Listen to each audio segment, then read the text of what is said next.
Hello गोला तनी प्रणाम करे तनी आप सब कैसे माने जा जरूर बताइए। आज हम उपस्थित बानी एक महाकुंभ स्पेशल सोहर या भजन लेके, जो कि बड़ा ही अच्छा बा, बड़ा ही सुंदर बा। तो जरूर सुनी जा और लाइक करी जा, शेयर करी जा, और चैनल पर नया बन गए तो सब्सक्राइब करी जा और एक प्यारा सा कमेंट करी जा ताकि हमरा अच्छा लगे। और बताई जा जरूर कि गीत कैसन लागल हो, कैसन ना लागल हो। और एक बात और कि आप सब में से जरूर कमेंट करब जा कि कौन कौन कुंभ गइल है नहाए और कौन कौन ना गइल है।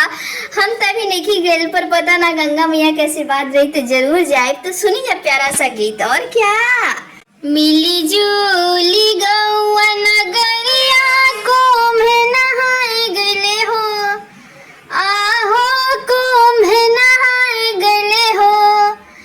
ये गंगा मैया साधो संत आइले स्नानामा देखे के मनवा मिलल सा लागले हो। ये गंगा मैया साधो संत आइले स्नानामा देखे के मन मिलल सा रहे हो। मिली जुली गौआ नगरिया कुंभ नहाए गइले हो, आहो मैया कुंभ नहाए गइले हो। आहो मैया साधो संत आइले स्नानामा देखे के मन मिलल सा भइले हो। आहो गंगा मैया साधु संत आइले स्नानामा देखे के मन मिलल सा भइले हो। कई साल बाद लागल कुंभ नहानवा हो, ए गंगा मैया कुंभ नहानवा हो। कई साल बाद लागल कुंभ नहानवा हो, ए गंगा मैया कुंभ नहानवा हो। ए गंगा मैया मिली जुली गइनिया स्नानामा घटनावा नहीं जानते रहनी हो। ए गंगा मैया मिली जुली गइनिया स्नानामा घटनावा नहीं जानते रहनी हो।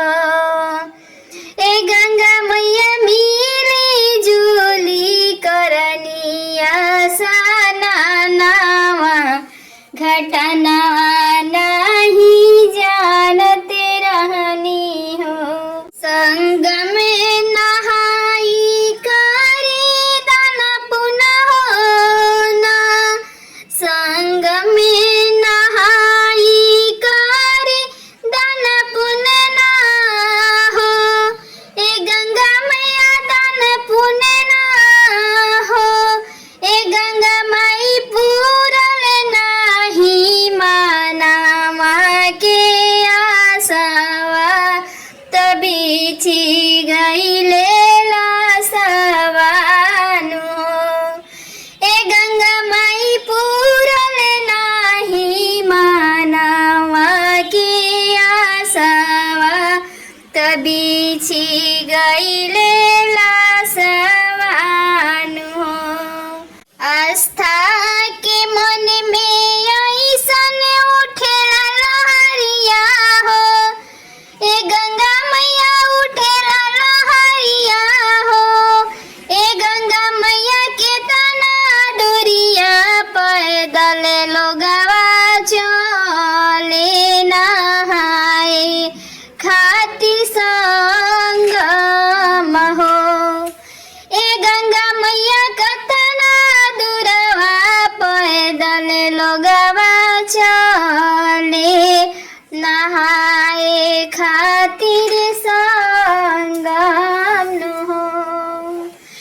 कवना कसुरवा गंगा मैया लोगवा से भइले हो। कवना कसुरवा गंगा मैया लोगवा से भइले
में